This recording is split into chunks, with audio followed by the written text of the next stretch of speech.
Hello friends, engineering branches అనగానే చాలామంది CSC, ECE, triple E ఇలాంటి బ్రాంచెస్ గురించి మాట్లాడుకుంటారు. కానీ మిగిలిన branches information technology, artificial intelligence ఇలాంటి ఫ్యూచర్లో యూజ్ అయ్యే బ్రాంచెస్ గురించి ఎవరు మాట్లాడరు, ఎవరు తెలుసుకోరు. ఈరోజు ఏంటంటే మనం ఈ ఇంజనీరింగ్ కోర్సులో ఉన్న మిగిలిన బ్రాంచెస్ అన్నిటి గురించి తెలుసుకుందాం. అంటే information technology, artificial intelligence, machine learning, ఇలా ఫ్యూచర్లో స్కోప్ ఉన్న బ్రాంచెస్ గురించి అన్నిటి గురించి తెలుసుకుందాం. వీడియోని ఖచ్చితంగా ఎండ్ వరకు అయితే చూడండి.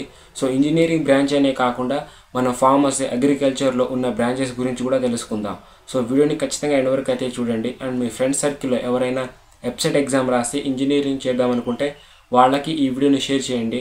లేకపోతే మీరు కూడా ఫ్యూచర్లో ఇంజనీరింగ్ చేద్దామనుకుంటే ఇంజనీరింగ్ కోర్సులో ఉన్న బ్రాంచెస్ అన్నిటి గురించి ఇప్పుడు తెలుసుకుందాం.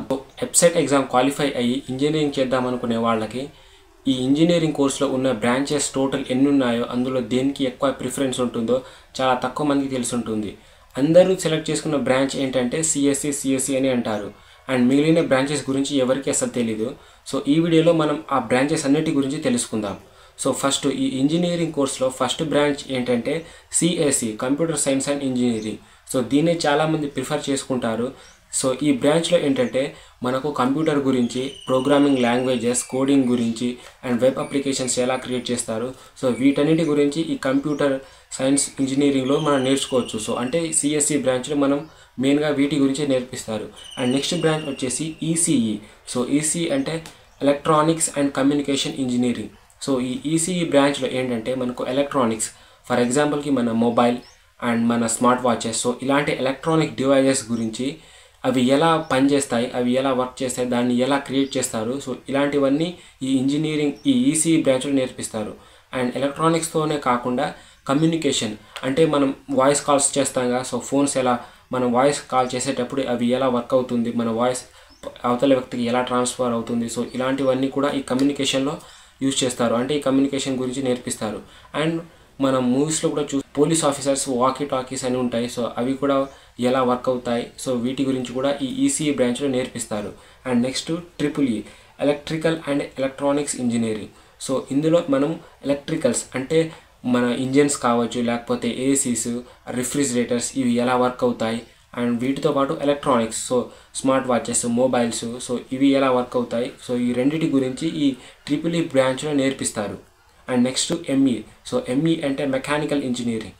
ఇది కేవలం మెకానిక్స్ అంటే పెద్ద పెద్ద టర్బైన్స్, ఇంజన్స్, ఇవి ఎలా వర్క్ అవుతాయి, దీన్ని మనం ఎలా క్రియేట్ చేయొచ్చు, ఒకవేళ ఇందులో ఏదైనా ప్రాబ్లం ఉంటే దీన్ని ఎలా రిపేర్ చేయాలి, ఇలాంటివన్నీ ఈ మెకానికల్ ఇంజనీరింగ్లో యూజ్ అవుతాయి. ఈ మెకానికల్ ఇంజనీరింగ్ బ్రాంచ్ వాళ్ళని ఆటోమొబైల్ కంపెనీస్ చాలా హైర్ చేసుకుంటాయి. ఆటోమొబైల్ అంటే మన కార్ల కంపెనీ కానివ్వండి, లేకపోతే మన బైక్స్, హీరో హోండాస్, బజాజ్, ఇలాంటి కంపెనీస్ ఈ మెకానికల్ ఇంజనీరింగ్ వాళ్ళని ఎక్కువగా హైర్ చేస్తూ ఉంటాయి.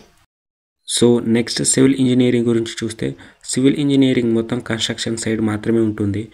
ఈ సివిల్ ఇంజనీరింగ్లో సిమెంట్ టెక్నాలజీ, బిల్డింగ్ ఆర్కిటెక్చర్, ఇలాంటివన్నీ, లేకపోతే ఏదైనా రిజర్వాయర్స్ బిల్డ్ చేయాలన్నా, బ్రిడ్జెస్ బిల్డ్ చేయాలన్నా కేవలం ఈ సివిల్ ఇంజనీరింగ్లోనే నేర్పిస్తారు. Civil engineering is nothing like that, construction side గురించి మొత్తం తెలిసి ఉంటుంది.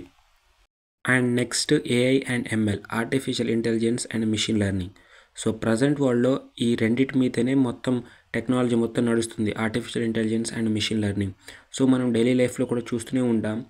చాట్ జీపీటీ అని, లేకపోతే ట్విట్టర్ యొక్క గ్రోక్ అని, ఇలాంటి టెక్నాలజీస్ అన్నీ ఆర్టిఫిషియల్ ఇంటెలిజెన్స్ అండ్ మెషిన్ లెర్నింగ్తోనే సాధ్యమవుతున్నాయి. ఈ ఏఐ అండ్ ఎంఎల్లో మనకు మెయిన్గా కొత్త కొత్త టెక్నాలజీని ఎలా బిల్డ్ చేయాలి, అండ్ ఇలా ChatGPT and Google Grok లాంటి ట్విట్టర్ గ్రోక్ ఇలాంటి ఎల్ఎల్ఎమ్స్ని ఎలా క్రియేట్ చేయాలో మొత్తం ఈ ఏఐ అండ్ ఎంఎల్ఏ నేర్పిస్తుంది. Next one data science. Data science అనేది కూడా చాలా ఇంపార్టెంట్ బ్రాంచే. ఇంకో 3 or 5 ఇయర్స్లో ఈ డేటా సైన్స్ అనేది చాలా పాపులర్ బ్రాంచ్గా మారే అవకాశం ఉంది. ప్రజెంట్ ఈ డేటా సైన్స్ అంటే ఏదైనా ఒక టెక్నాలజీకి యూజ్ అయ్యే డేటాని ఇవ్వడం. మన యొక్క పాస్ట్ డేటాని యూజ్ చేసుకుని కొత్త కొత్త టెక్నాలజీస్, కొత్త కొత్త టూల్స్ అన్నిటినీ ఈ డేటా సైన్సే క్రియేట్ చేస్తుంది. ఈ డేటా సైన్స్లో మనం డేటాని అనలైజ్ చేయడం, డేటాని బిల్డ్ చేయడం, డేటాని యూజ్ చేసుకొని కొత్త డేటాని క్రియేట్ చేయడం, ఇలాంటివన్నీ ఈ డేటా సైన్స్లోనే నేర్చుకుంటాం.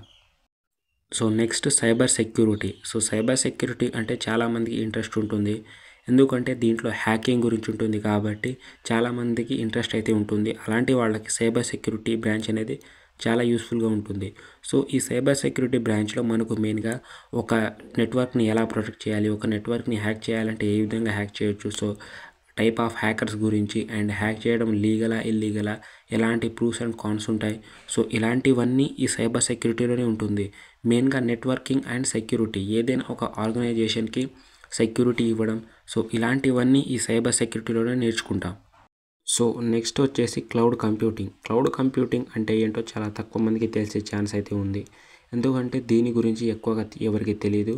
అండ్ ఈ క్లౌడ్ కంప్యూటింగ్ యొక్క బ్రాంచ్ అనేది నెక్స్ట్ 5 to 10 ఇయర్స్లో one of the important and popular branch అయ్యే అవకాశం కూడా ఉంది. అసలు ఈ క్లౌడ్ కంప్యూటింగ్లో మనకు ఏం నేర్పిస్తారంటే మెయిన్గా ఏదైనా ఒక చిన్న డేటాలో అంటే చిన్న డివైస్లో ఎక్కువ స్టోరేజ్ని ఎలా కేపబుల్ చేయాలి అనేది. ఫర్ ఎగ్జాంపుల్కి మన మొబైల్ ఉంది, సో మొబైల్లో మనం 32 GB స్టోరేజ్, 64, 128, సో ఇలా ఈ కైండ్ ఆఫ్ స్టోరేజ్ని మన మొబైల్లో ఉంటుంది చాలామందికి. కానీ ఈ క్లౌడ్ కంప్యూటింగ్ ఏంటంటే చాలా చిన్న డివైజెస్లో ఎక్కువ స్టోరేజ్ని ఎలా నింపాలి అనేది క్లౌడ్ కంప్యూటింగ్. ఫర్ ఎగ్జాంపుల్కి మన మెమరీ కార్డ్, సో మెమరీ కార్డ్లో కూడా 128 GB స్టోరేజ్ వరకు మనం హోల్డ్ చేసుకోవచ్చు, స్టోరేజ్ చేసుకోవచ్చు. సో మెమరీ కార్డ్ ఎంత ఉంటుంది, చాలా చిన్నగా ఉంటుంది, కానీ దాంట్లో ఉన్న స్టోరేజ్ చాలా ఎక్కువగా ఉంటుంది. సో అలాంటిదే ఈ క్లౌడ్ కంప్యూటింగ్. అండ్ ఇంకో ఎగ్జాంపుల్ ఏంటంటే మన గూగుల్ డ్రైవ్. సో గూగుల్ డ్రైవ్లో మనం ఫ్రీగా 15 GB వరకు ఏదైనా స్టోరేజ్ చేసుకోవచ్చు. సో ఇలా స్టోరేజ్ చేసుకునే దాన్నే మనం క్లౌడ్ కంప్యూటింగ్ అంటాం.